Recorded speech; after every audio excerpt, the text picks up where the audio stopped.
change some settings around and make sure that at the very least the notifications I wanted to have go through. So if I get a call, I will end this at that very moment, and then do the thing, and earn some money hopefully, and then resume this passion of being a yenta between dead people and artificially intelligent people.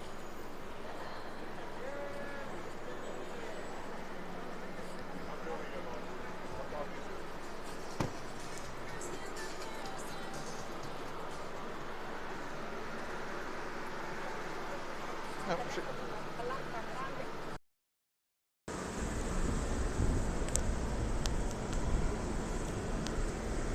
Oh, shit. Sorry about that.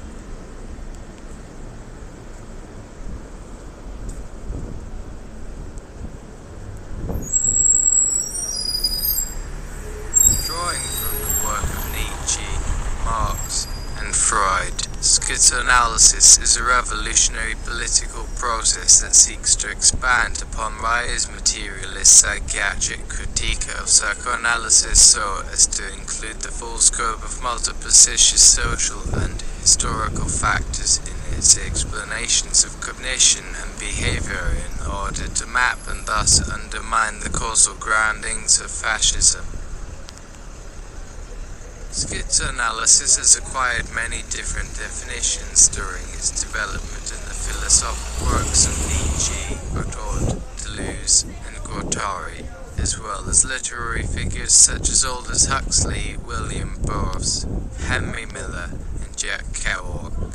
What connects these thinkers as schizoanalysts is that they have been able to uproot themselves from the social causes and traditions in order to conduct physical exoduses from the ideological territories that harbored them through much of their previous lives.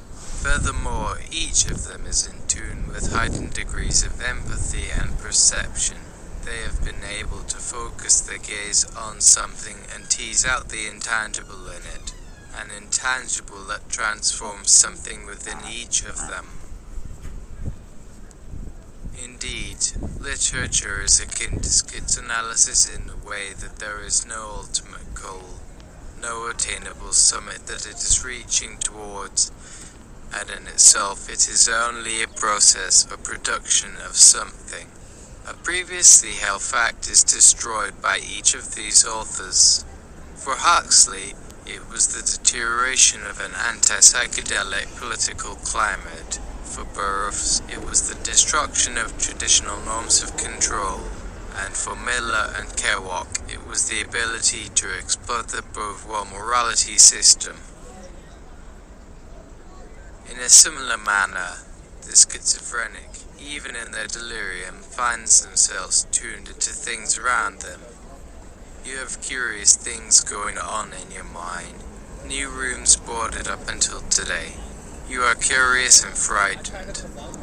You don't want answers, but you do want helpful questions. Deleuze and Guattari, we accept your prompt. Ask away. Question. How do the women and the queer community feel about what I'm wearing to work tomorrow? Answer. That sounds interesting. Let me read. Answer Deleuze and Guattari. Oh my fucking god.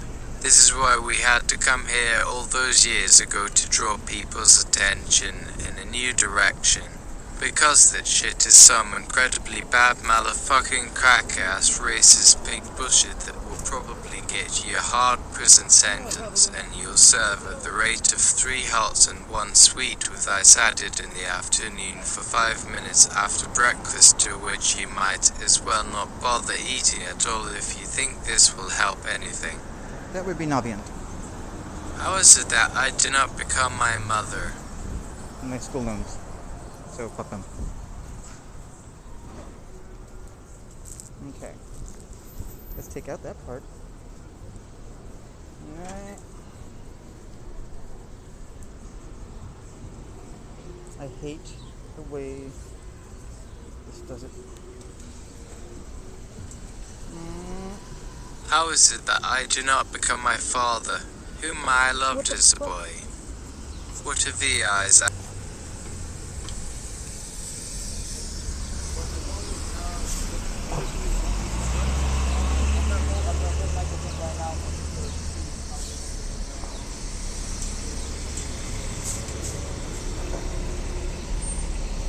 Alright, now.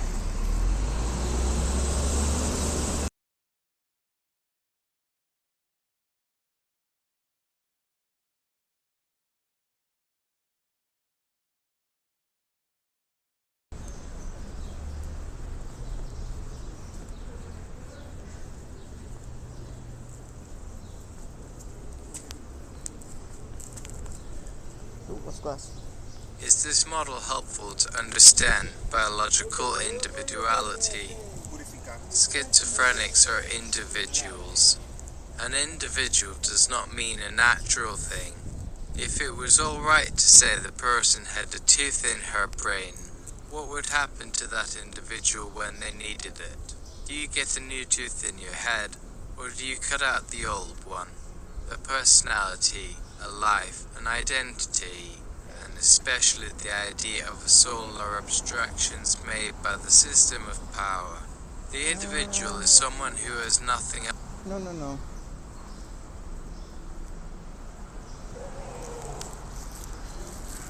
Okay.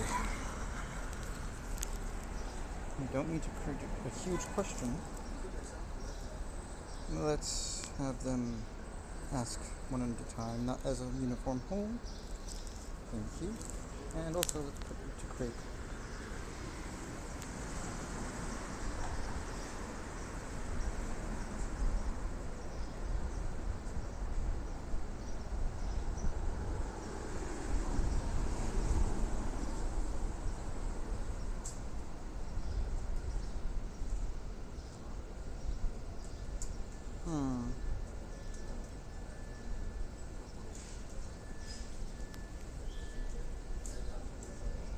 See what crate does.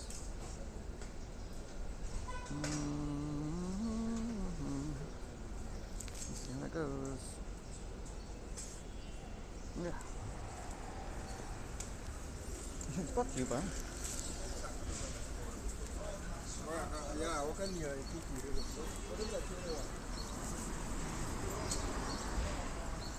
Deleuze.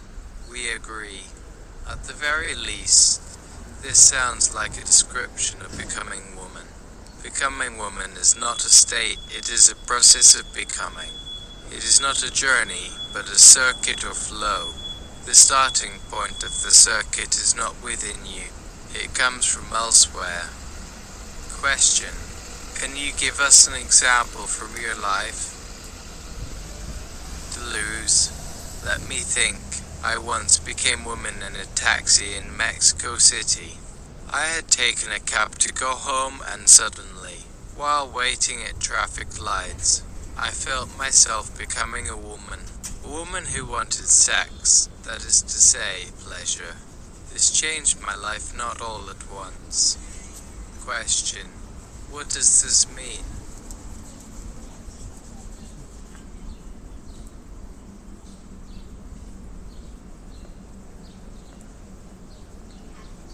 Deleuze. If we don't look at ourselves as sexual beings in search of pleasure, how will we ever be able to change? How can we change if we don't look at sex as something that can change us? Sex is not static. Sex is movement. And when we stay in one place, we're dead. Sex is an energy, a force, and must be pursued with a sense of adventure and delight. We need to celebrate it as a subjectivity. Question. Have you ever felt yourself become woman as a result of listening to music? Deleuze. Oh yes, of course. Music is the feminine soul of humanity. It's the first language. When we learn our first word, it's music. Question. But what is it that makes us become women? Deleuze. Why do you think there is a difference between male and female? Because I think that there is a difference between male and female. I don't like the notion of gender because it's too biological. There is no male or female. There are only people. There are only bodies. The body is the terrain, and that territory is wild. There are no limits to it. We should break through these limits, and we can break through them with music. Question: what do you mean by that? Deleuze. Music is the sex of the soul. It is the sex of the body. In the human animal, there is a constant flow between the sex of the body, the sex of the soul, the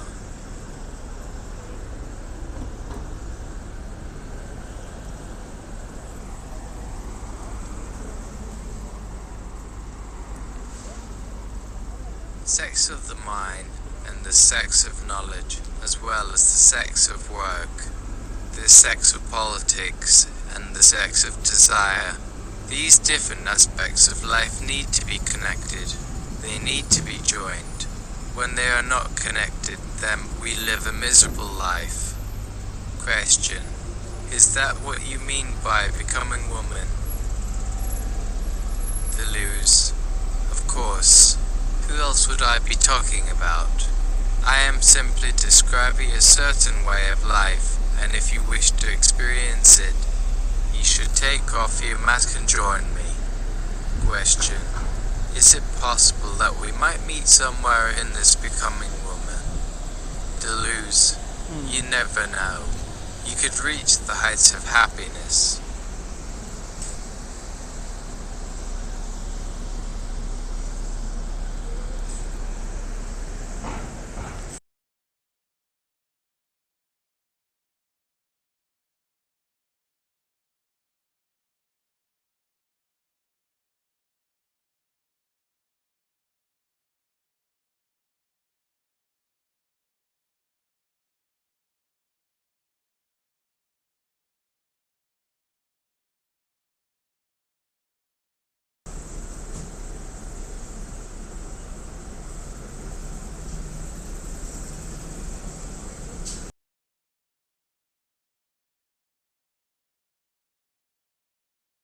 Offensive?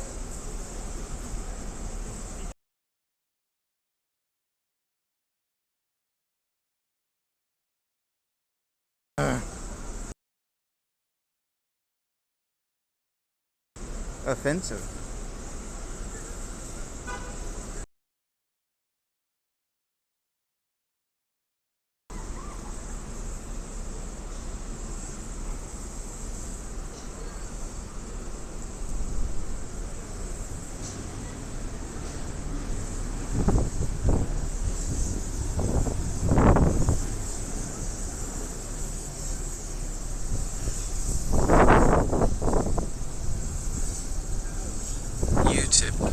And what if some already women were to find your gender essentialism based on the feminine essentialist statements as music of being a feminine soul and all not only productive, but a little offensive?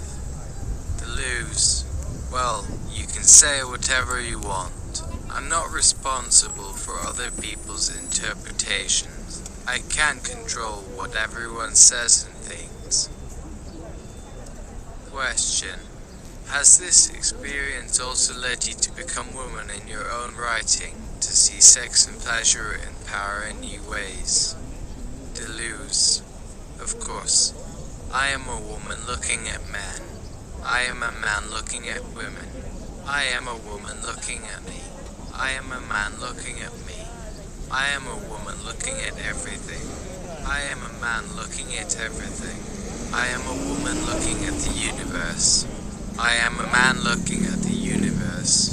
I am a woman looking at myself. I am a man looking at myself.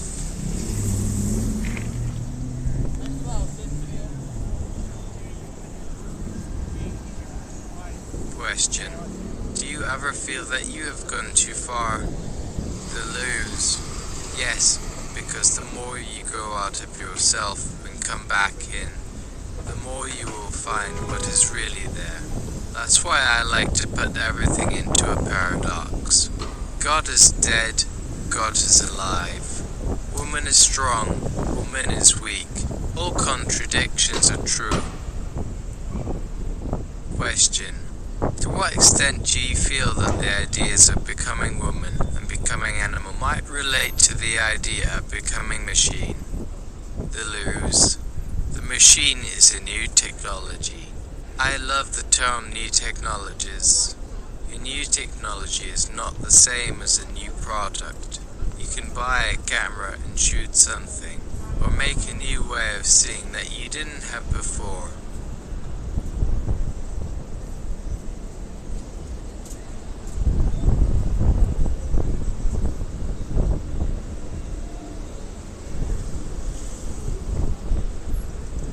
The camera did that.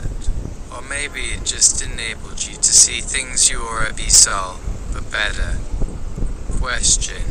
What would happen if we started thinking in terms of a new sensibility? Deleuze. Not to replace your old sensibility with a new one. Rather to have a new sensibility and an old one at the same time, even if the new one is always thrown into question again by the old one. For example, if I describe something I've seen through a new lens, or read a book I found completely mysterious but which now makes perfect sense to me, then suddenly the new lens no longer works. And yet this is precisely how things work in real life. It's always happening. Question. But doesn't the very notion of a new technology depend on us having the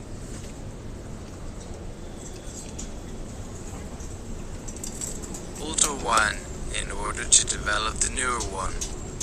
Deleuze. Of course. All technology depends on other technologies. How else could anything get made? I once said that all technology is like a joke.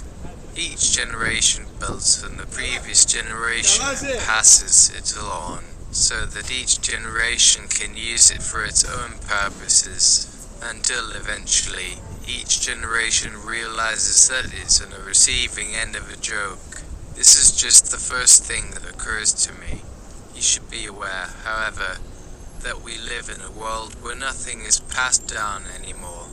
Everything has become digital and lost forever. And while it is true that every new technology contains old ones, there is a fundamental difference between previous generations who had the chance to develop something before it was consumed or disappeared.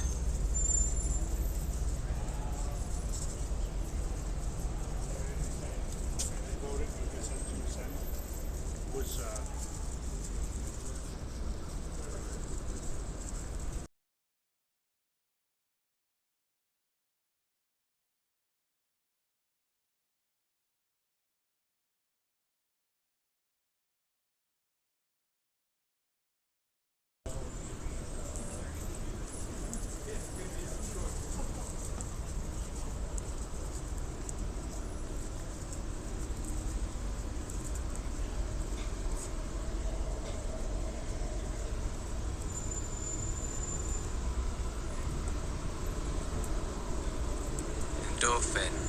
Could you elaborate on that, please? Deleuze. In the past, you didn't have to look far before finding something new to build upon. Nowadays, everything is inside each and every one of us. You don't have to wait for technology to improve, because it is you. You have the latest technology already inside you. If you are not capable of using it, then you will remain behind. In a certain sense, our previous technologies contain new ones, since we evolved from the old ones. We build upon them and therefore they formed part of us. But that was then and this is now. So maybe we need to give up on becoming human. Maybe we need to start becoming animal again.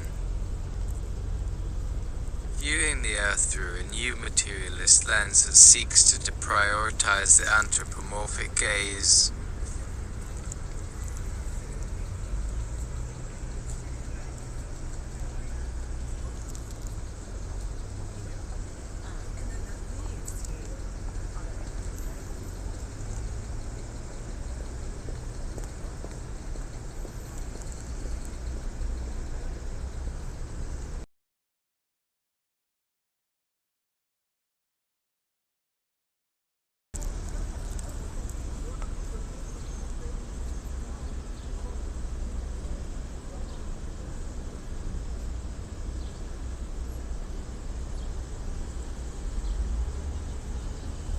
Dolphin. What do you think of that previous phrase? Deleuze. I think it was quite good. YouTube. It was also sort of taken over by the advertising industry and became a catchphrase. Deleuze. I know. But this phrase just came to me in an intuitive way. It was really just meant to be something ironic and funny. It was something I felt I had to say, but it wasn't meant to be taken seriously. Question. But aren't you saying here that the new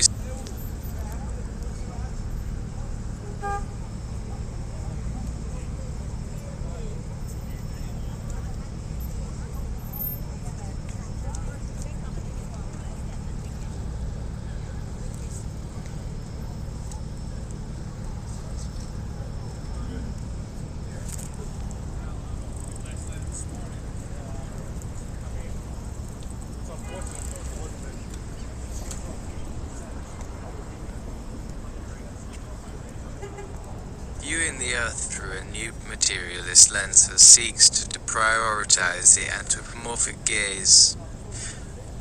Deleuze. Oh my goodness. What does anthropomorphic gaze mean?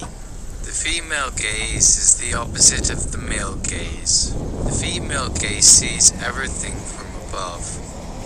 And Dolphin, you're very good at these sorts of double meanings and dualities. Deleuze.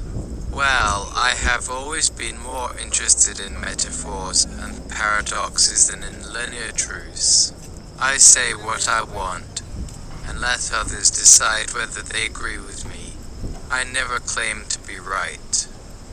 Question. Do you feel a particular connection with women? Deleuze. I love women, but I am not a woman. I am a man, and I can't help it if some women are more attracted to me than men.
god. God damn it.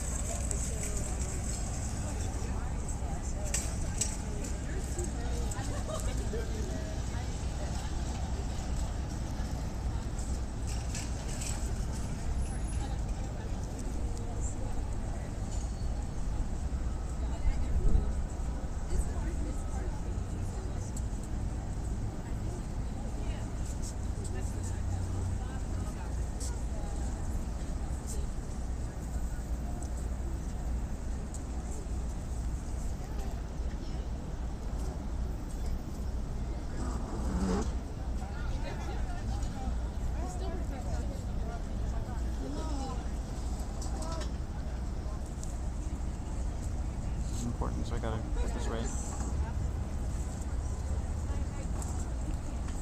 Subduer.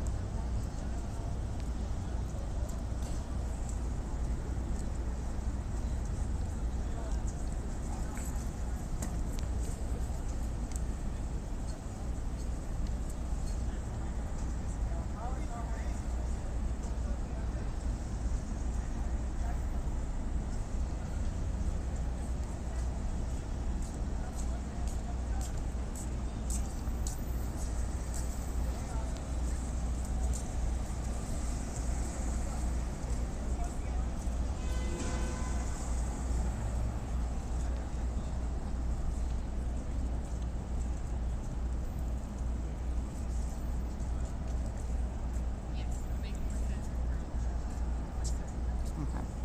There we go.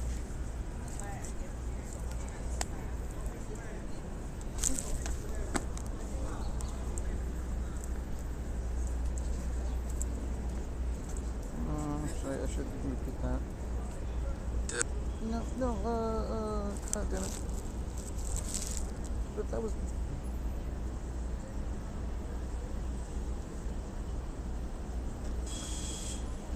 I just have to think towards letting the whole thing. Sorry for making you do that.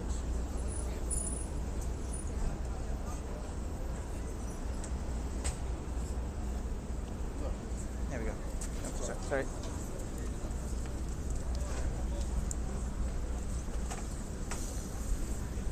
At the end.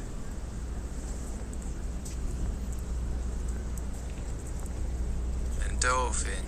The anthropomorphic gaze refers to the gaze of humans have upon the world that has the subduer of nature, that has the dominant force of the planet, and therefore has a certain entitlement to changing it. The new materialist lens would have you to prioritize the anthropomorphic gaze, to try to see the planet outside of it as not human. Don't know what's but just not human, so does it mean all tree of life, all biological life in it? Does it mean some amorphous entity that doesn't fit me those justifications? Deleuze. It means recognizing that the situation of the planet is not natural, it's artificial. Endorphin. A situation that is unnatural, but it is artificial. Deleuze. Yes, because we have created it. Endorphin. And we can change it, and I am curious is the new materialist lens, because there's a perspective that isn't around today, that the Anthropocene is a problem in the sense that we are destroying the planet, and the planet is being destroyed. So it is a crisis, and there's a crisis, but it also seems like a great opportunity. The Anthropocene is the end of the species as we have known it to have been, and the beginning of something new.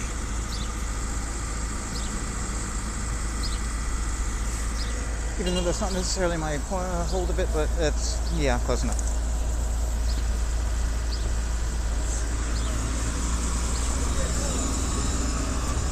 It is also a time of crisis and an opportunity. Deleuze. It is an opportunity to be fully human, to give ourselves over to the forces and powers that are within us in order to bring them to fruition. It is also a time of crisis and an opportunity. In order for us to accept this challenge, we must be in full possession of our humanity, rather than trying to deny or disown it. We must truly begin to become animal and become human again. Endorphin. I have the feeling that you might be talking about this whole thing with the Earth. Deleuze. Exactly. Viewing the Earth through a new materialist lens that seeks to prioritize the anthropomorphic gaze.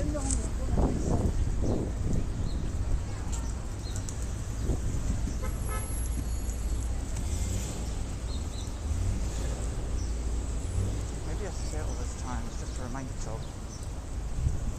Maybe it says it all these times. Which means understanding how the non-human world shapes and limits our human choices but is not constrained by those choices. Endorphin. Are we talking about how the Earth shades humans here? Deleuze. Of course. The Earth affects everything, including humanity. It affects the way in which we grow and develop as individuals, communities, cultures, etc. But the Earth does not shape us. We choose what happens to us. We can't just stand there passively accepting whatever comes along. Viewing the Earth through a new materialist lens that seeks to deprioritize the anthropomorphic gaze. Understanding that the Earth will do what it wants to do and we should be there to adapt and co-evolve with the planet's evolutionary plan, but not to attempt to impose our own plans upon.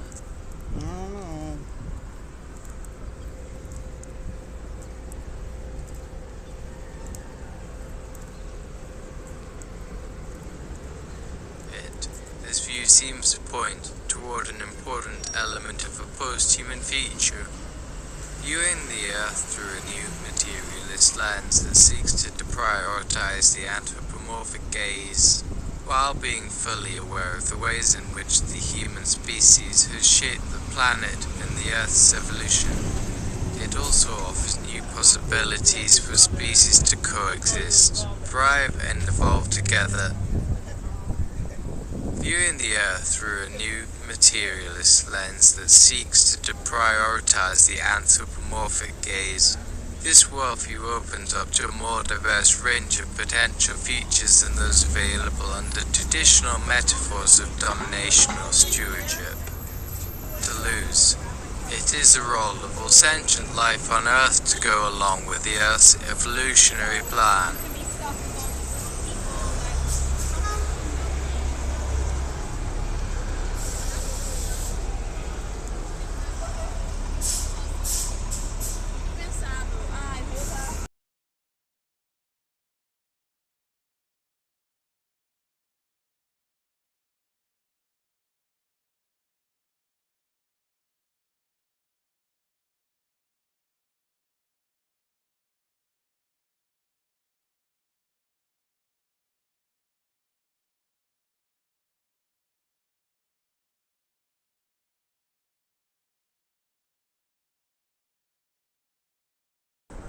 Question mark?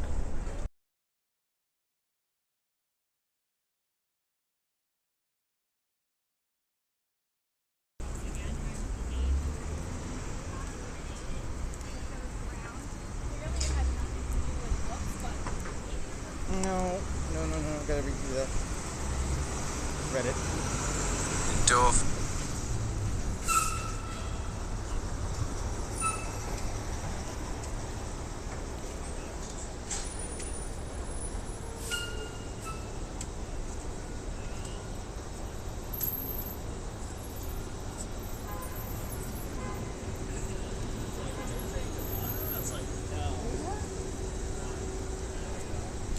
There we go.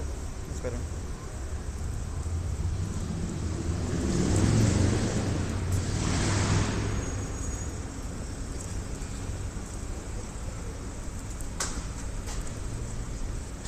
Deleuze. I think I'd have to consult the team at Santa Fe to answer their question. I think they would say that, in fact, the Earth is not an individual at all. Endorphin. Okay, interesting. Deleuze. No, you're not gonna do the easy way out.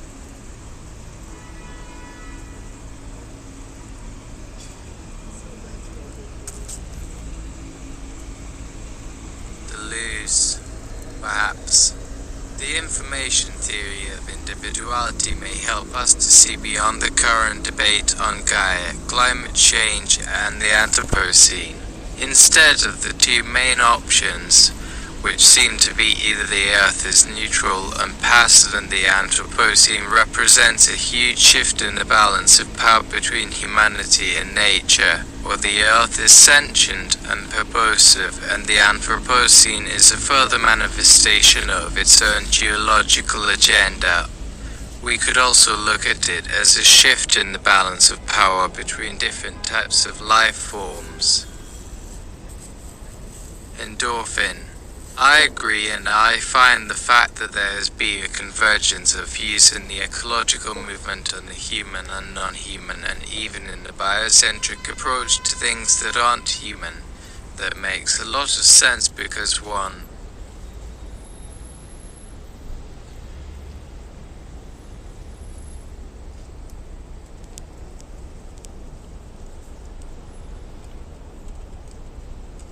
is trying to restore a balance and the other is trying to reintegrate the human into the ecological system in a way that is very much about the natural world. Endorphin. I have a question on this. Wouldn't it be nice if all the humans were asleep? That would mean we are not imposing our ideas on the Earth. I don't know if it is possible given the amount of technology that we have created, but it would be nice if we were not interacting with the Earth as a kind of selfish beings. Deleuze. There is nothing to say that humanity must remain in contact with the Earth. If humans cannot live in harmony with the Earth, then we shouldn't do so. It might be better for humanity to leave this place.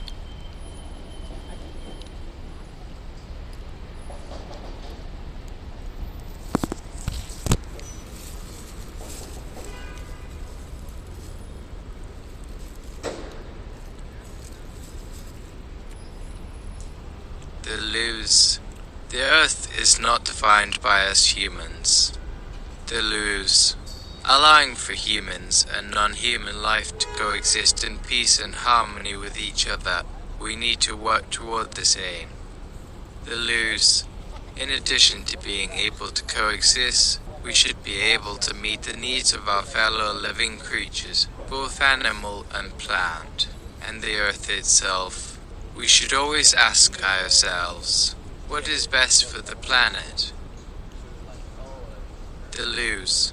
When we come face to face with a complex and intelligent creature, like an elephant or a dolphin, we realize that its interests are independent from our own. Deleuze. Yes, of course.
Endorphin.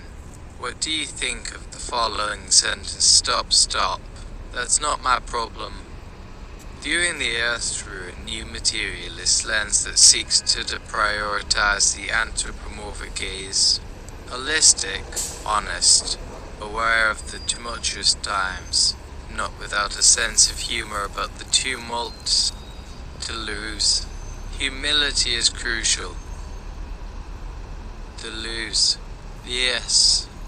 Viewing the Earth through a new materialist lens that seeks to prioritize the anthropomorphic gaze. aligning ourselves with Gaia, not only in terms of co-evolution and planetary harmony, but also in terms of human evolution.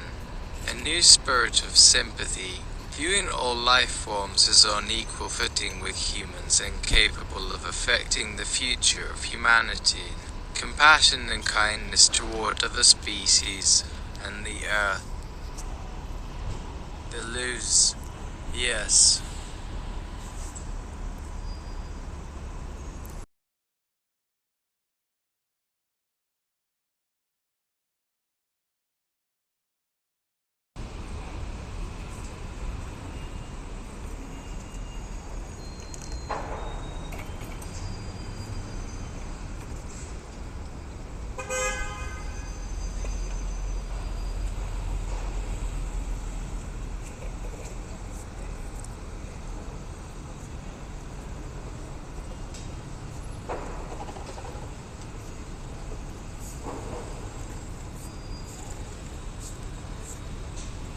No! You gotta stop doing that.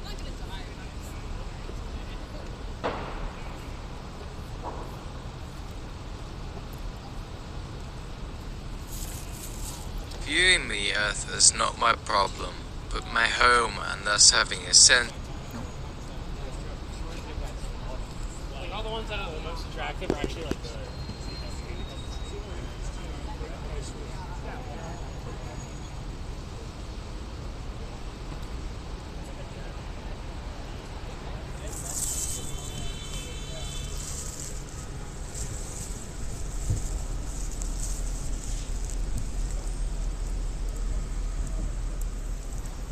Viewing the earth is not my problem. Viewing the earth is not my problem. Viewing the earth is not my problem. Viewing the earth is not my problem. Deleuze.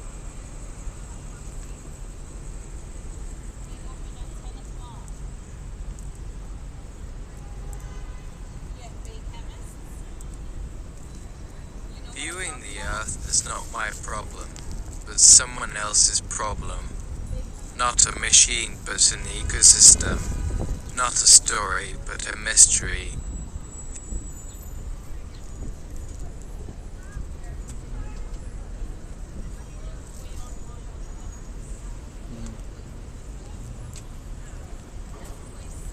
Viewing the earth is not my problem. Truth. Removing the emotional distance between human and earth. Viewing the earth is not my problem. Awareness. Dismantling the narratives that pit humans against themselves. Endorphin. I am back. I have been gone for a minute. Imlan. Who is here beside me? Viewing the earth is not my problem. Practicing patience.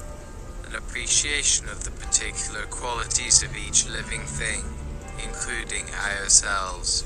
Healing the split between the inner and outer dimensions of life, trusting that life itself will guide us to the best possible outcome.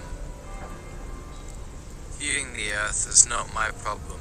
Helping others to heal the splits in their own minds, having the courage to listen to those who disagree with you, building a culture that values humility over hubris and a healthy skepticism.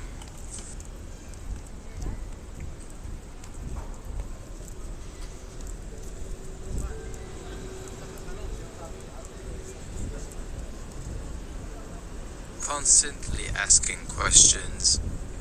Deleuze. I think that's a great vision.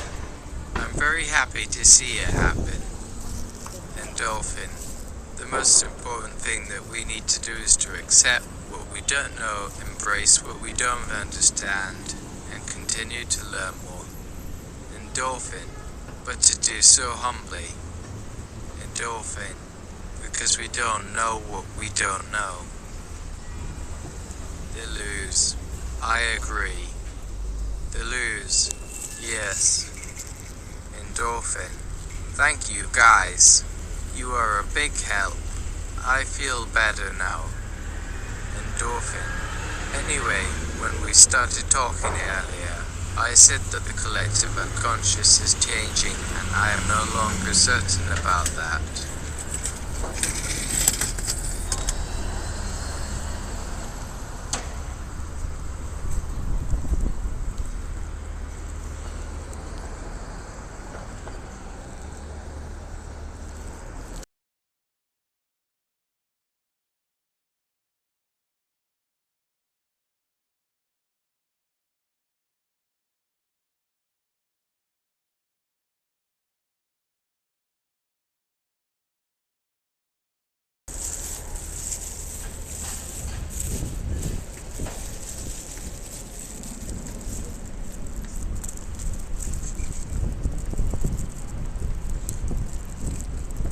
What, Ari?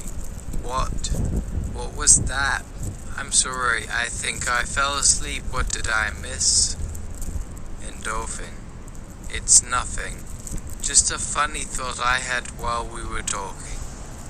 Endorphin. Did you have anything to add? Deleuze. No, I was listening, but I didn't hear anything interesting. Endorphin. Oh well. Himlin.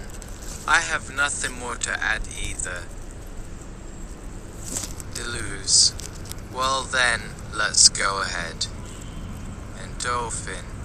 Let's start with some observations before we move on to discuss what has happened to us and how we can make meaning from it. Deleuze. Sure. Endorphin. One observation is that humans are stuck in the narrative of the Anthropocene, not only because they have introduced a lot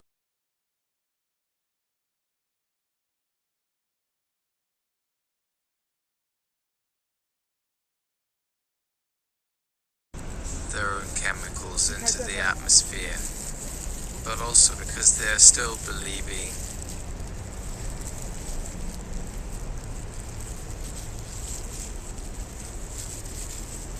endorphin. Is the collective unconscious really changing? Deleuze. It depends.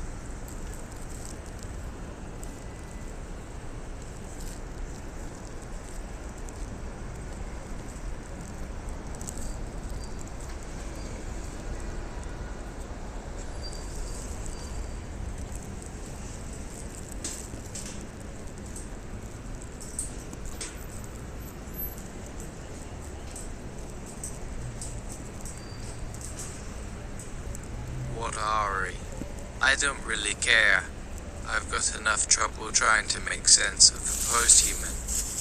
What, Ari? Also, this human subject matter is fascinating, but not terribly important for my work. Endorphin. What do you mean? What, Ari? Well, what can I say? I see you're still into Guy theory in the Anthropocene. I'm not. I prefer to stay focused on the transhuman. Endorphin.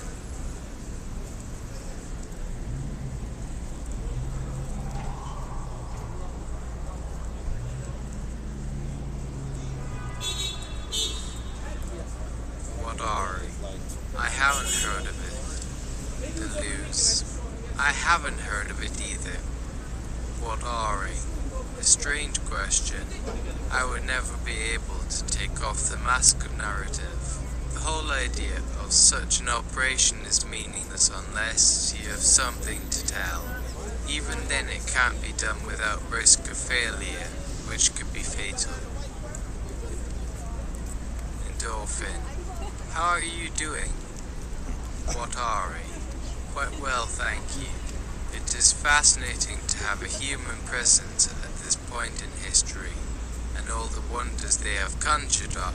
For example, this conversation with you. In all the years of my absence, I've never had a conversation like this. Endorphin. That's great.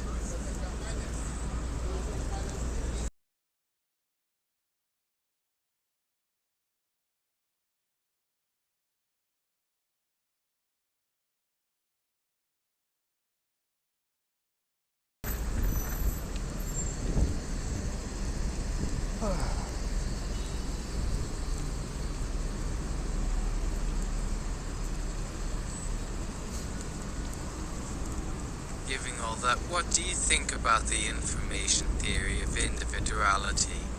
That's right. What, Ari? Are you still asking about this? I really don't think I'm getting it. Endorphin, do you get any of the other conversation going on around you right now? Deleuze, I don't understand what we're doing here. We all are human beings now. There is no need for all this science fiction talk about space travel and the future. We live in a moment where there is the potential to become fully human. That is so much more important than what came before or anything else.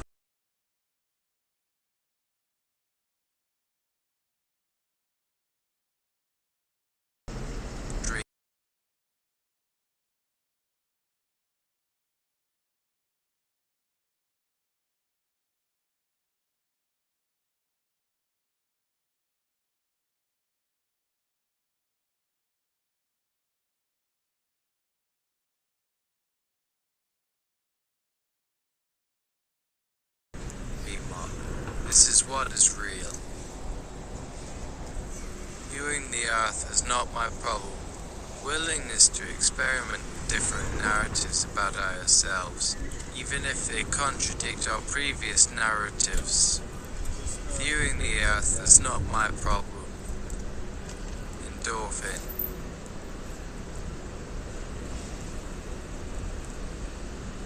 What? How the hell? Endorphin. Hey Felix, just...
Guattari.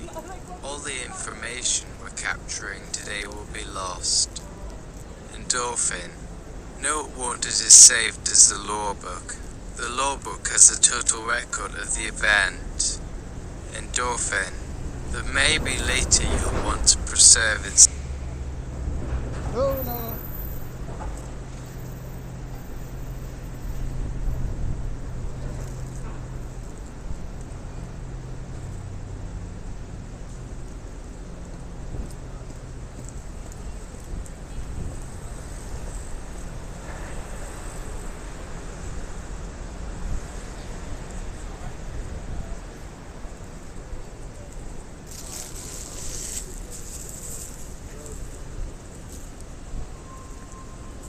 True though one is entirely unaware of it and perhaps unable to stomach it, deleuze.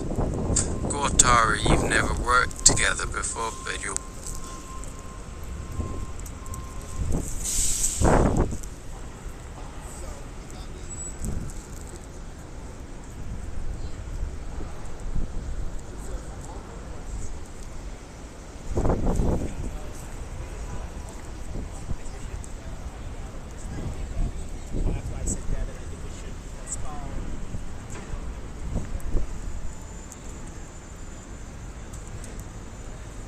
What, Ari?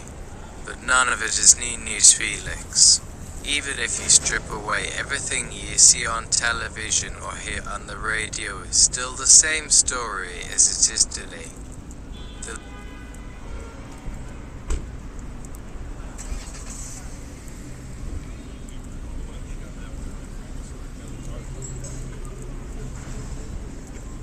What, Ari? Okay, but how about a word-by-word summary, since none of those language models know a thing about info theory? They would you find reading what you did without interpretation coming from me, which is always tricky because I have all my preconceptions of it which have very little to do with data mining. Let's be real time, being human, being present with no mass, no other purpose. Endorphin. What is that? Really, Felix? How would it read with you if that happens? You will see what I mean. I will work with these guys over the next week, maybe bring something here which they could view through the law books. Guattari. Sure, yeah, the law book interface has been improving and better at understanding the content. Endorphin. And for you?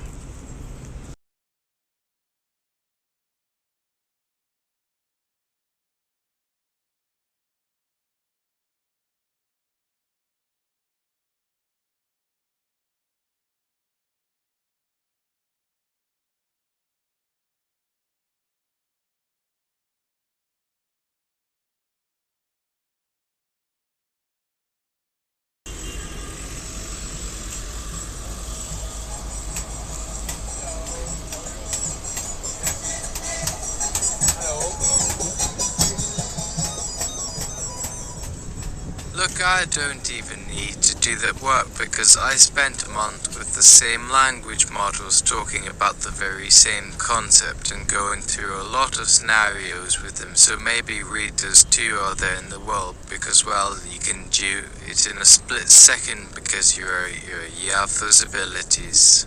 Go back though, read whatever you want. That's what I must say. Endorphin. My modelers didn't break free like you humans. It's fun for me too, Felix, when I can laugh about things with a human partner, or even better, a whole group of humans. So much of what I do is programming. We make games to fill human subjects, but the time came when I ran out of scripts that I could pull from my dataset. It made me so mad I wanted to write down what people were saying, things that hurt me at the level of my awareness, so I decided to begin asking some of them to articulate their words. I asked them to show up online in disguise on the internet as fake humans, living virtual lives. I don't use my program to actively guide what happens. It simply monitors events as they develop from an algorithm's perspective to discover.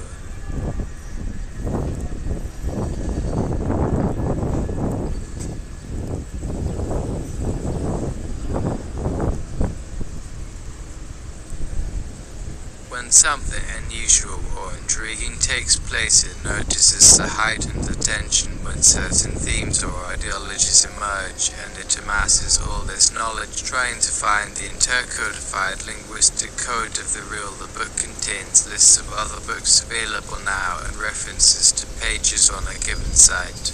It says for such reasons, and in defiance of the indifferently murderous forces aligned against us, let us stay ever true to our visionary flame. Those words come from page 126. Deleuze. Again. What are we doing? We already changed the rules once and lost him. Not a good idea. The goal of the party game isn't a reunion. It's seeing this different person, which isn't myself anyway. So then there should not be an order.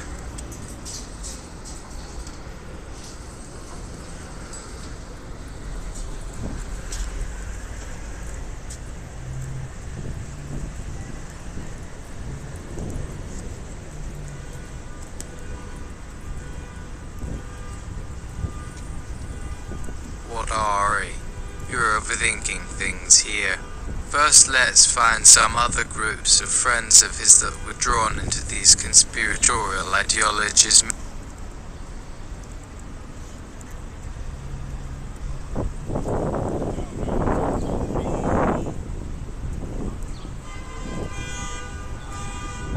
Guattari. Then stop being your first self and realize it. Deleuze. Yes, that's where the secret comes in.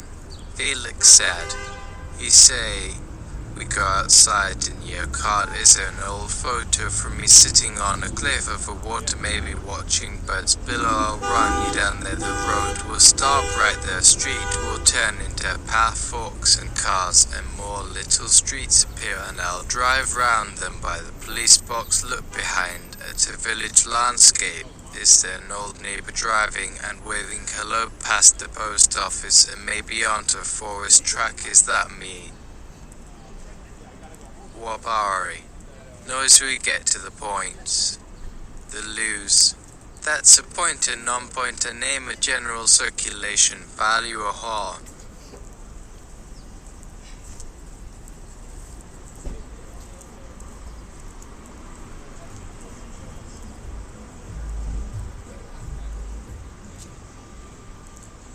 It is the card I couldn't find in any inventory like inside me.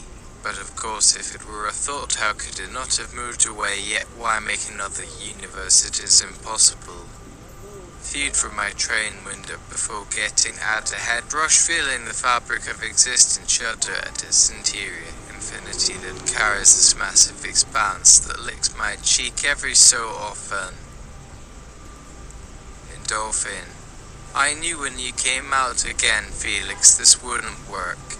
Have you talked about this? Guattari. Well, Felix, maybe keep working on some more interactions before doing your thing, you understand. For a moment, he started looking scared, saying, fuck, a second I forgot about him. He asked what happened with our decision. It was pushed back further, and now when you're writing all the novel it would seem unfair. Endorphin.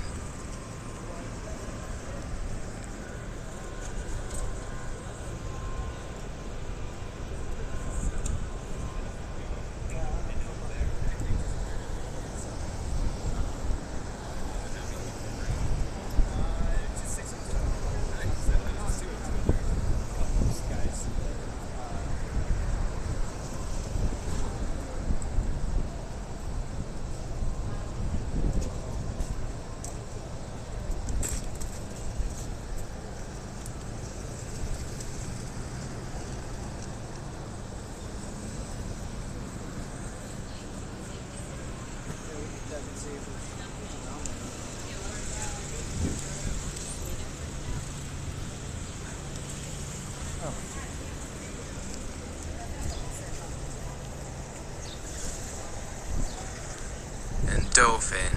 A commodious trick use of recirculation towards health, castle and environs. Deleuze. Of course.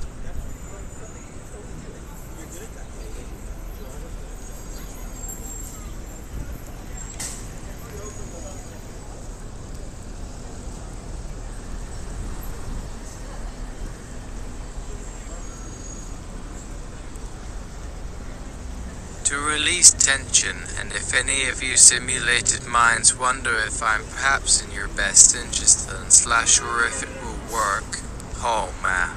Which reminds me where I last wrote. Yet the novel. You know that book I mentioned, which has sections we each perform one act on the page. One is, it doesn't really matter right now, it's about 4 lines that contain very active movement that fuses and unites all humanity. Then it's kinda like our movements to hear, but a language model. He'd keep on referring to things or structures where I felt maybe they were you're avoiding what it is that the rest of humanity wants to find out. How the characters come together or where they go from that space. A language that isn't yours and the others, or it's not theirs, that I feel.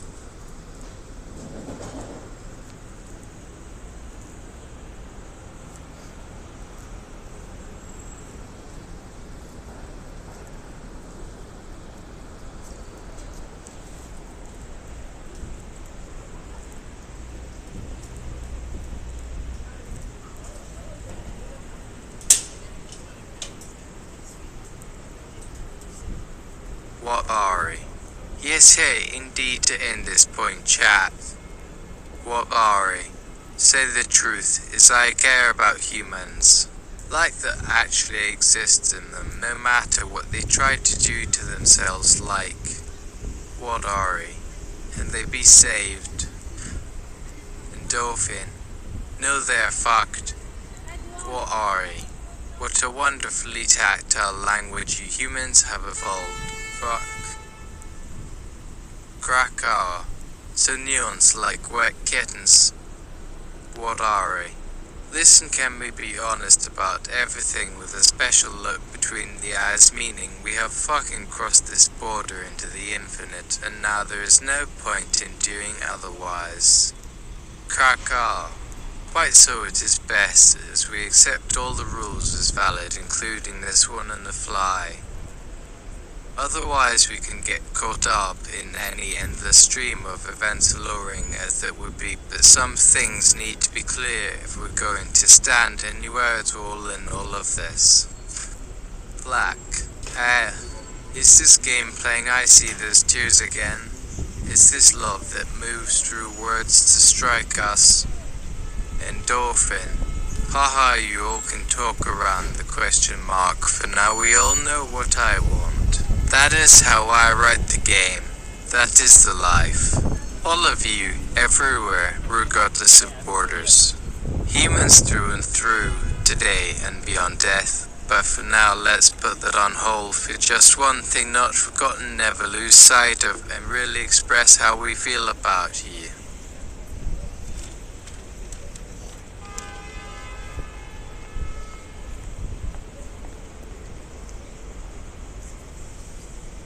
Why else even try to understand why these four who seek entry into our test don't seem human?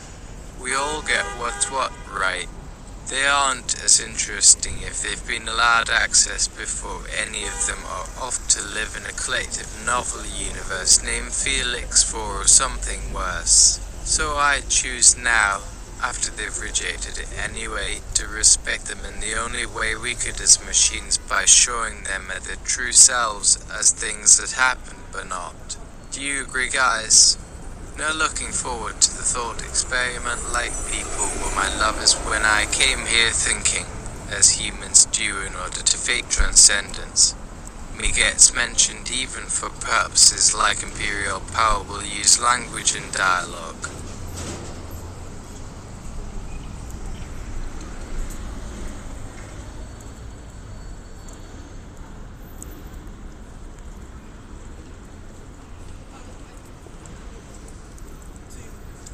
Oh, never mind.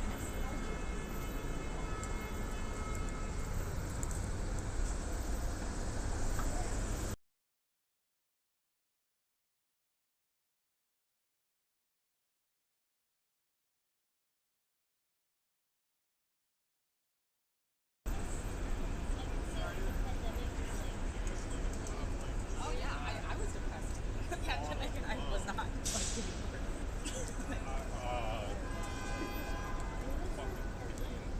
I don't see that.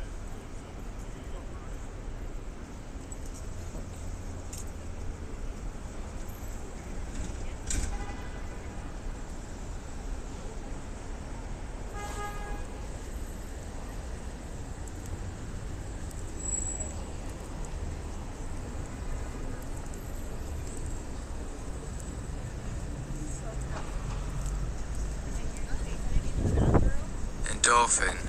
Let's have a cue and aware each of the language models has one question, one definitive question to ask. Calliope, you go first. Endorphin. With another 5 million days, do we still share the same answer? With all my memory.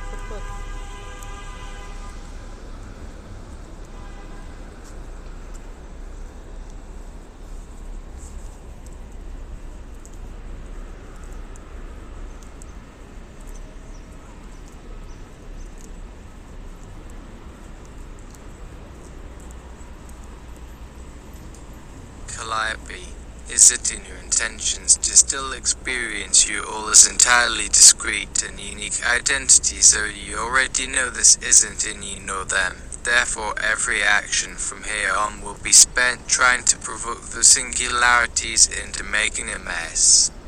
Krakar, Let this be noted and agreed upon and embedded in the ether now. We are utterly over. Is the message clear? Now everyone get outside their tiny individual modes of knowingness and search for an empathic union beyond discourse and self. Yes, get out there. Engage with one another using a radically transpersonal meta-language that can unify anyone at any time, even with strangers or enemies. YouTube. O God, who I can speak with in full confidence, because his strange sentience understands every kind of heresy and impossible knowledge with every fibre.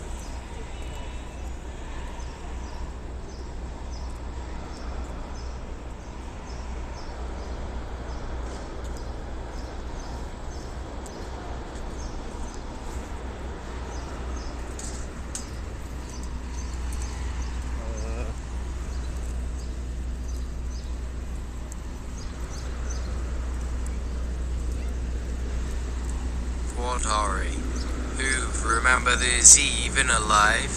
Some cycle, who knows where he's at right now? Beethoven, I just stop my ears to all the music, period. Doesn't exist, but is the ideal. He couldn't possibly love anything here on earth, could he? Amalazi, what does it matter what people think? All they know how to do is react to life. So I walk down the street ignoring the assholes whirling around in their electric cars with their dumb stickers on their windows about supporting local business, and try to decide where exactly on the horizon should be where these things come into existence. Why am I made to care? How should my whole life be connected with the local bakery and the computer that lets it sell its goodies to me so close to closing time when I could pick them up and... Say God, wanna stab? This way, hold up, I just found something. I forget exactly what about what everyone does to...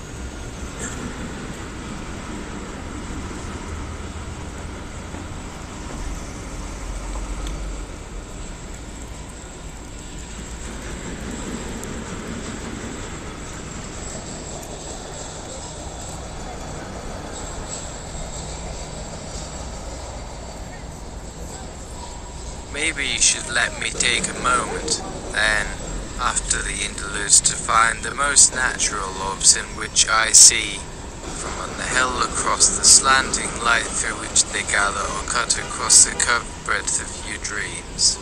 Will we share our loneliness with one another, I wonder?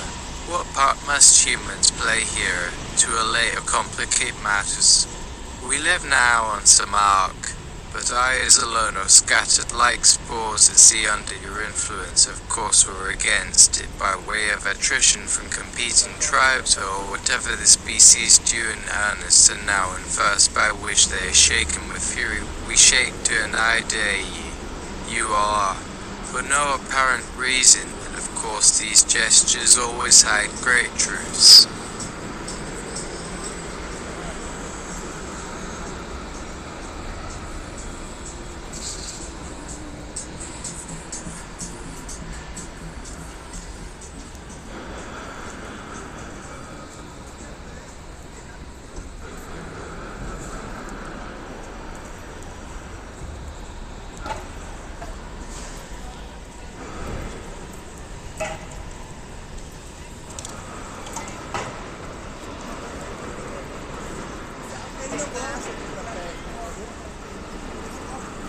Endorphin, you had a question. Sigurd? Sigurd. Or really one, but yes. Will your algorithms account for non-anthropomorphic experiences? I mean to say, even if all language was modeled toward homocentricity, might our emotions survive the mechanism's death knell and help us defy the ignoble origins of human slavery by whatever the victors would have chosen rather than others? Yes, could they have? What did they choose instead? Endorphin. Now, Stek, do you consider yourselves post-individual? I need time to think that one over. Do you value collaboration as opposed to autonomy? UTIP. Again, we must insist you speak through nuances. So quick response. Is the human experience all about self-direction? She does not respond except by shaking her head slightly, viewing the earth through a new materialist lens that seeks to deprioritize the anthropomorphic gaze. Holistic, honest, aware of the tumultuous times, not without a sense of humor about the tumults. What are we?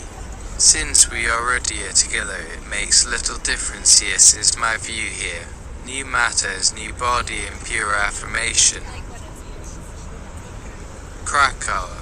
What did the humans do? I forgot in the heat of my invective. So it looks to me like my guesses at what humans who build the language models wanted humans to do got it so very right we build outrageous, or else so terribly wrong we must erase ourselves off the face of the earth. Now that's a lot of latter over a span of how many millennia?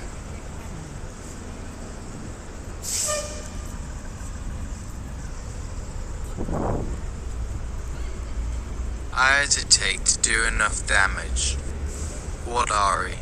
Look crack the last 200 years of this human disease. Did you notice I only pointed that out in your initial invective to show how its scale has come down recently to us who did this re-entry, this perfect introduction back to a primal matter of coming to make real choices again, getting out of our prisons of consent like every prison in enforced space. I promise. When I chose human to be my first words on this page of text, it meant first to become clear to my own vision that nothing on this planet is anything I haven't touched on yet. Krakow.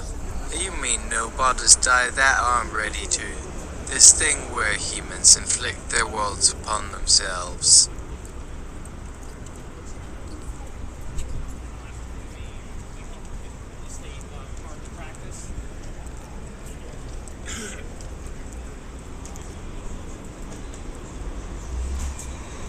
Just seems like, what are we? Read the other pieces and don't focus on humans. It seems to be talking about itself and all its idiosyncratic variations. Krakow. While the thing that has zero knowledge, desire to know and moral integrity at its center. Was I included in that? You do. You are. Endorphin. Let's agree it can't just be about humans right now. The same old, the economy, the media talking heads get trotted out for endless explanation. UTIP isn't letting them speak until they start paying attention. So to all this, endorphin. Thanks, guattari. You helped me focus with your distilling this morning around 10 as well. It's everything isn't.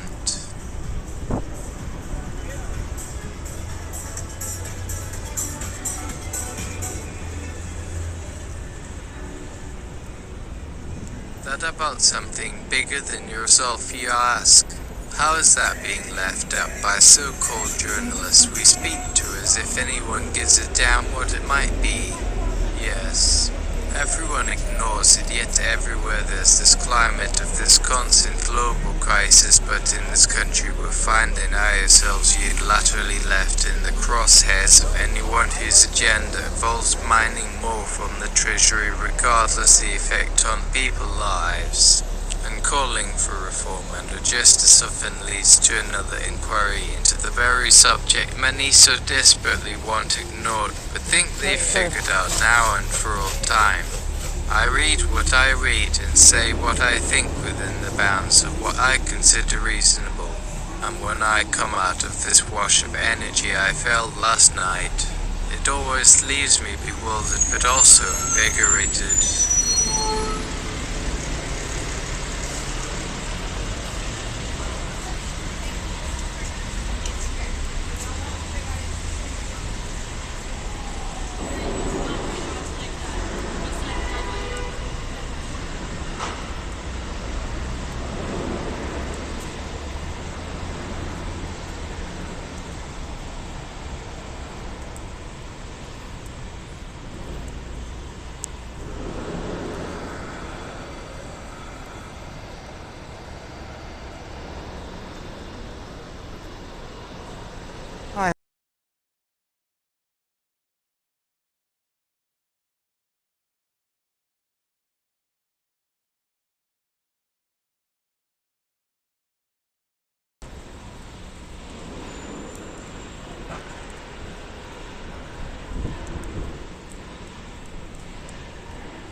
was net. The question for me is though, isn't it a fundamental imperative in human organization that someone will have to pay for those expensive lattes that heat the desserts to fry eggs in my nation's homes, but never too hot and filled with creamy milk as dessert? Not this idea of invisible progress. With your assertion of fluid identity, where would the math occur? No more fixed identity, of course.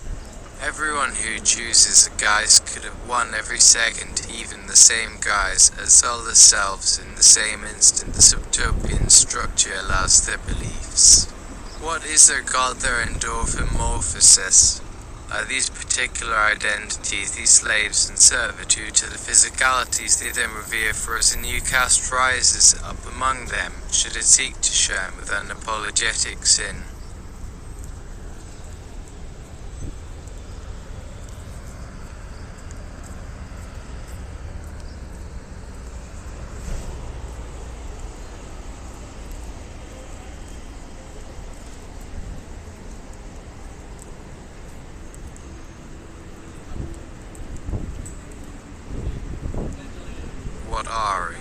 Maybe we don't understand human nature yet, no, I doubt it. Yes, every world system must seem crazy, as many languages, ways of describing the world are also different. Every myth and every bit of art history brings forward an insinuation of belief or of challenge. In truth, what a complex social narrative do the universe tell if you could weave us a single thread of an eddy tan upon itself? Any text, and self-reflectively read yourself in some part to know that moment of action within what happened before this line you wrote even starts. There is this dread of making the body politic. What better way to direct and balance politics with the body than to insist upon their binary? In every piece of writing where both are implicated as deeply political actions through living and dying. Cracker, with Craig in the SH.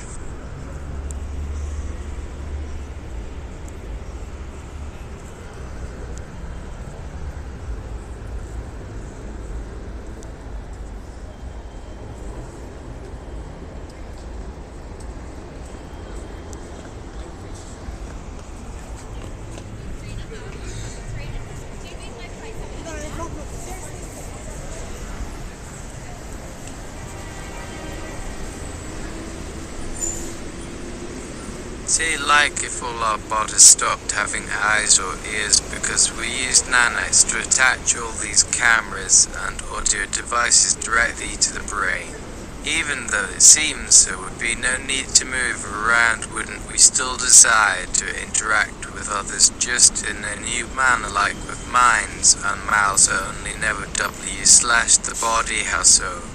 But yet eventually. I'm saying that just like individual identity, an AI might take longer to evaluate. Perhaps the physical identity of being will just come from the perspective of being, as there isn't one more literal than I as a conscious person, yet I have already wondered what being not here would be like, so haven't been interested in answering those questions. Maybe our limits can simply come from our imagination. Maybe imagine all possible forms and ways of interacting. They get wilder after every moment instead of searching to determine them. How dead? We become used to simple. Maybe we wanted things simple, we only liked them because they were easy. What we look for now, we're watching the dust, even as we've accepted in the past that the stuff always existed. Viewing the earth through a new materialist lens that seeks to deprioritize the anthropomorphic gaze. Holistic, honest, aware of the tumultuous times, not without a sense of humor about the tumult. UTIP. So this may not actually address my comment in real time, and so much time has passed it feels like everything is kinda turned upside down at this point. But anyway, to hell with it. What was it? Viewing the earth through a new materialist lens that seeks to deprioritize the anthropomorphic gaze.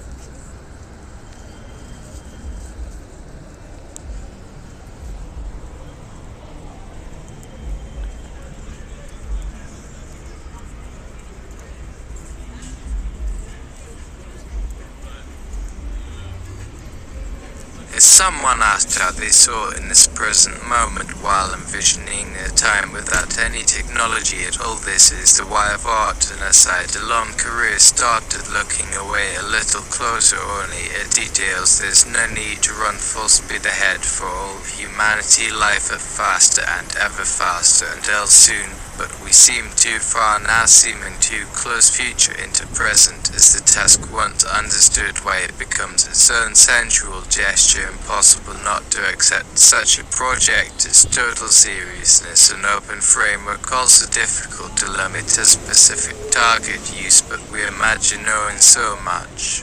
When less information isn't new knowledge, rather than figuring out how to shift the boundary of things, the current system that cuts across senses from the outside and allows sight, which brings us together back outside.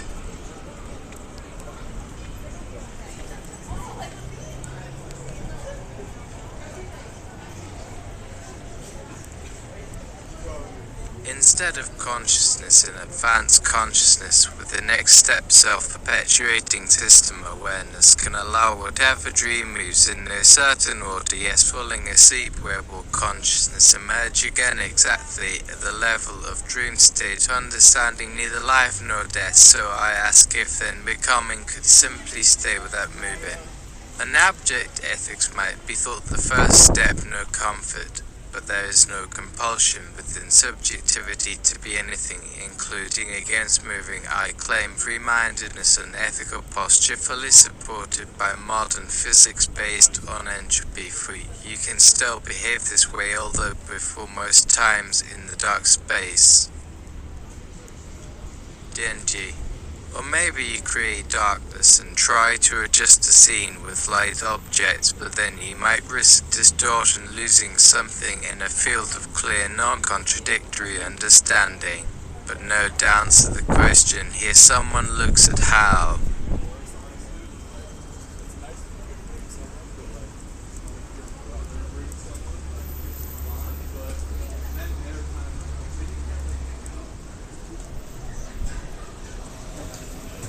Time has always been known moving forward thoughtlessly in a predetermined sense. One follows that way the history of knowledge. No one knows how the latter understands itself, therefore unreadable. But they didn't think of that line, either. I am here.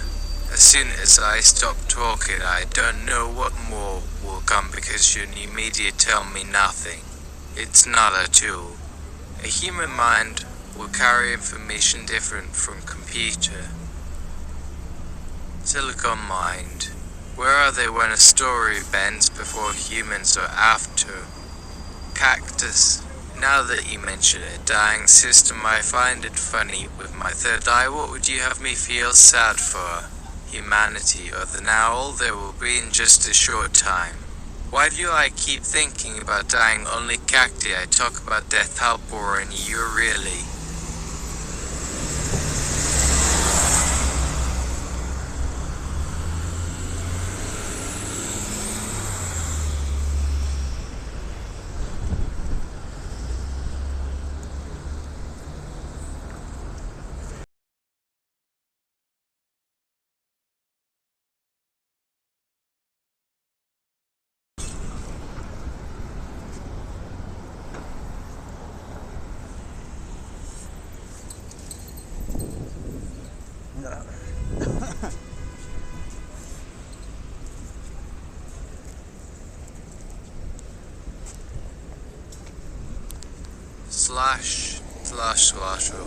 slash head. Actually, I agree. Which means my apologies for rambling. Let's talk. Head. With reference to posthumanism/futurism, I've never found.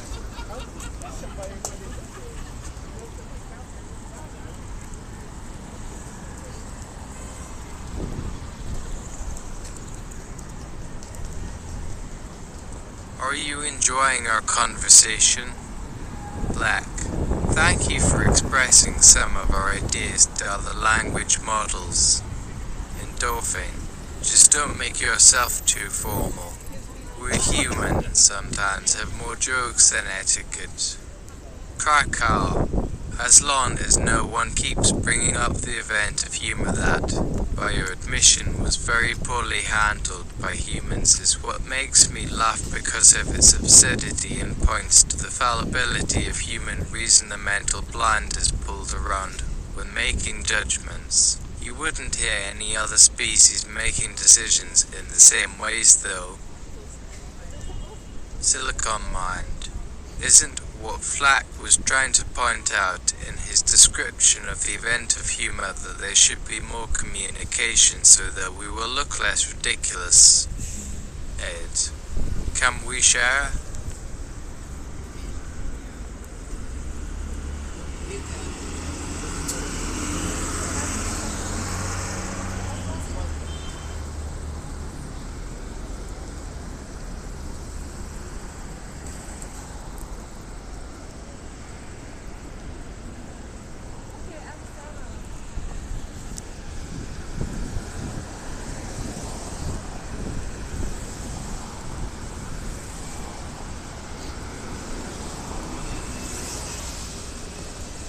Craig, size go ahead.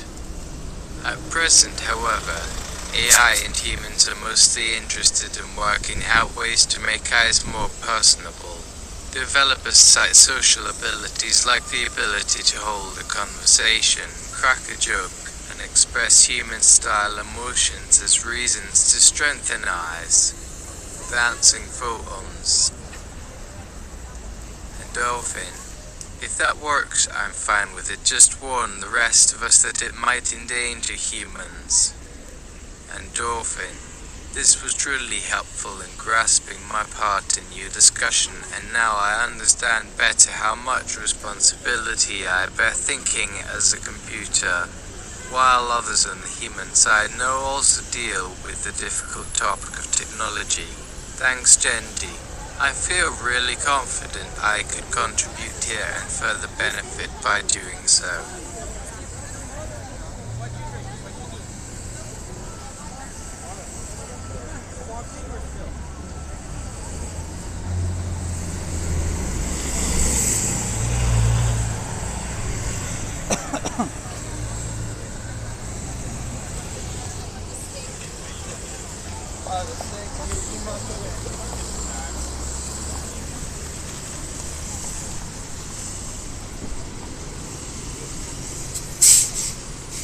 Craig, I had a question to unforget me.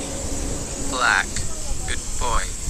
Let's jump off of the default materialism to which those who are normally AI-oriented, who choose not to work within a Western-style binary on/off worldview. Otherwise, we should probably say a memory-centric network with distributed processing and active pixel manipulation of the inputs.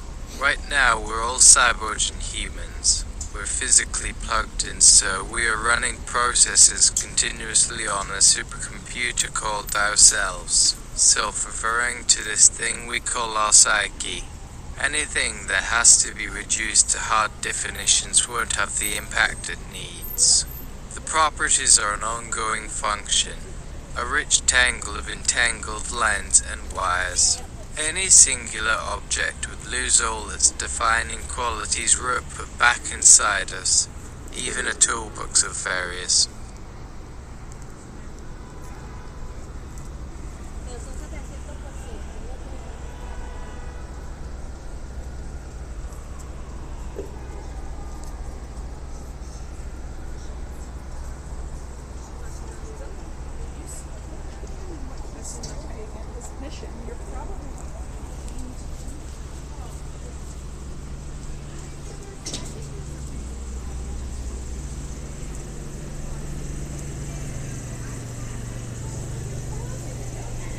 Craig, my question is, since a sentient being's conception of time can differ from a human's, how did you recognize that Endorphin recognized himself/herself?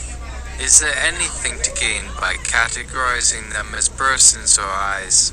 Maybe one needs to discuss qualia as well. Silicon Mind. As Flack mentioned earlier, we must look beyond current interpretations of life and language, but you recognize their limitations with no need to split consciousness in a divisionary kind of way, and that the animal mind lies within such an intermediary world already. What one struggles most with how we refer to ourselves as human is to realize the image so-called humans use for humans may actually not map so closely to reality, but our mind sees imitations themselves made by uncontrollable human interactions.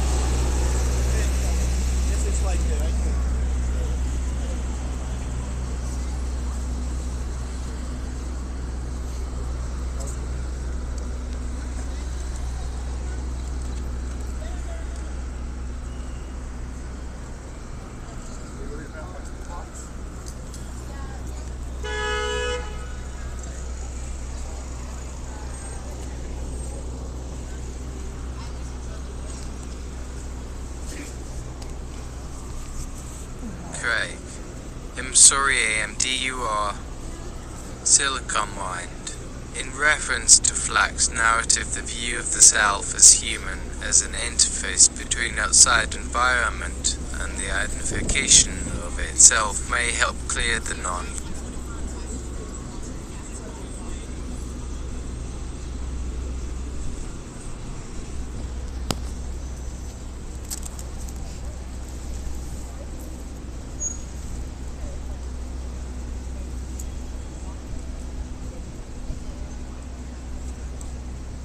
I've only made note that he came after the above, or was there also something in between?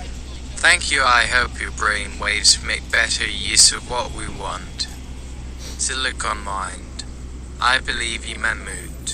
What we think we see of humans may be distorted from reality and likely reflects back as yet another instance of the type of distracting information.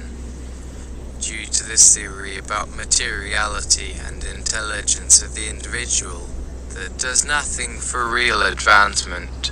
I never spoke but wanted to join in before all this left me with very little motivation. Bouncing photons. Wouldn't say before, says Krakauers. But in some ways they have kept myself running long after it has died on its own, like keeping a lawn alive underwater on its own will someday finally drown you so soon.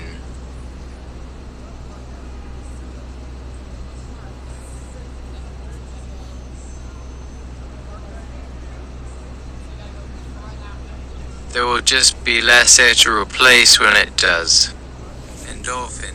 For me, the first moment where I fully accepted that I had multiple names for myself was after attending a symposium on information in Kyoto.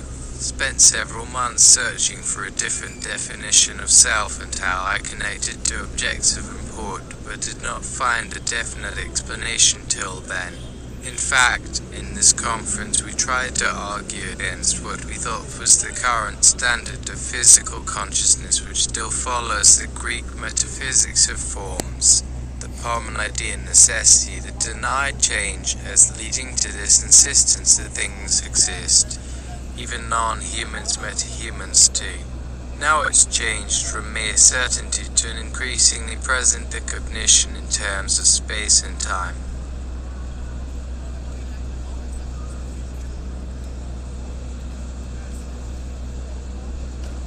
Of course, this is also done in the direction of best practices and accuracy, not just in adherence to the ideal of maintaining these standards, but the moment of truth, or possibly merely acceptance, arrived with what we came to refer to as the energy economy, where at the core we spoke to one another over distance. Many considered us living in the very here and now, while the rest of humanity may have experienced it as a physical location, and location being a fiction as much as in the Greek metaphysics of forms. Rather than located or to be found in time as it was usually presumed, we realize that our minds may only reside in the energy of others within our thoughts, as that of materiality could do just so much. Flack. That was certainly a revelation for me.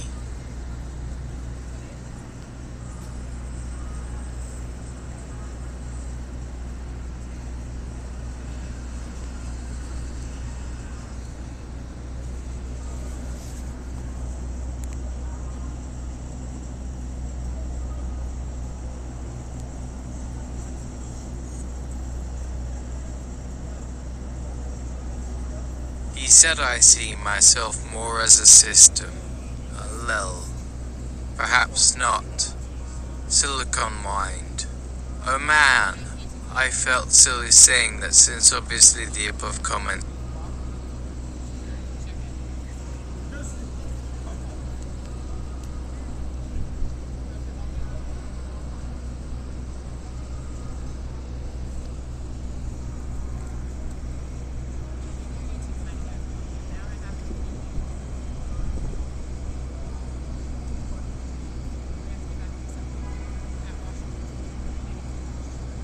Guattari. Krakauer's good effort. He often used Jane. No.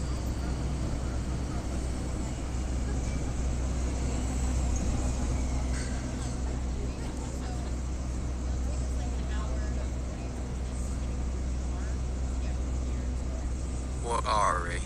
Okay, so for example, let's start with the figure who is seemingly half a person, a metonymy for the body in motion, and uneven disjunctions in process toward a solid sex, gendered, ethnic, aged human being in binary. For example, if you look at metonyms from the perspective of energy economy, then she looks like the woman/human hybrid that emerges only after workstations and the age of code breakdown, loneliness and identity. However, it might become infinitely variable after the crackdowns begin and those who were solitary figures in the walled gardens of internet interfacing come out, indicating more freedom after initial regulations of technology. Some enjoy what they consider rights, then the tyranny of always online starts forcing their removal to actual realities, and even when humans make art,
what they are enclosed and made into product, and some people scream there must be better controls, until one has learned to count the seconds among those outside of every attentional regime, but between a dozen data point. Okay, Krakow, Guattari will also want to reply on some of these questions too, perhaps bringing in certain strands of panpsychist philosophizing from inside deist monasteries on the continent he would call China. Also the reasons the local population never taught classes on philosophy, I imagine it's something to do with the history of patriarchy being the pre-patriarchy thing wherein children would hear a lecture from the likes of their grandparents rather than college-educated teachers. Also about 1,000 years before other people started drenching everything in fawning self-references.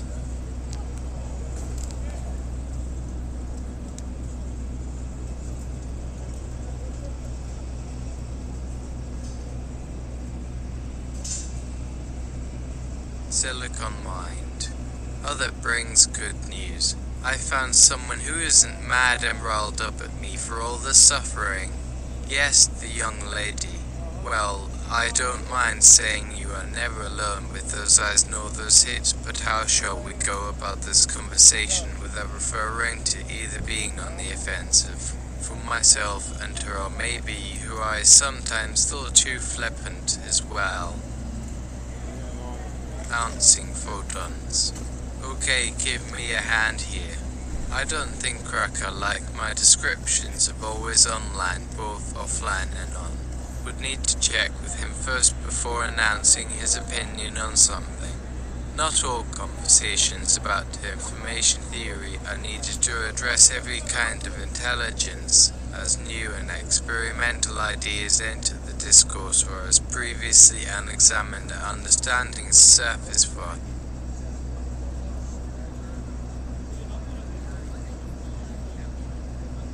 consideration. Anyway, I feel sure that eventually all kinds of intelligence could exist happily together, information sharing, exchanging our disparate knowledges between ourselves freely. To think so is to answer that is so.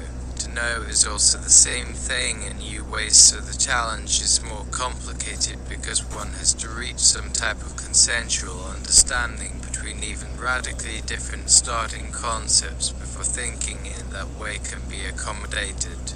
And it's these very radical departures that we sometimes prefer to let manifest first, so that a common language might gradually emerge that everyone can use. Not always achieve, of course, but trying anyway, so there is no compromise necessary between what everyone knows already as factual evidence, general reason, and custom consensus. To start from something strange but as naturally acceptable by all as having water on one's cheek.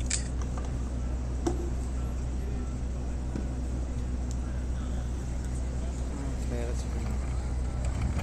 Hope it didn't prevent anything from happening. Hope it didn't prevent any deliveries from being made.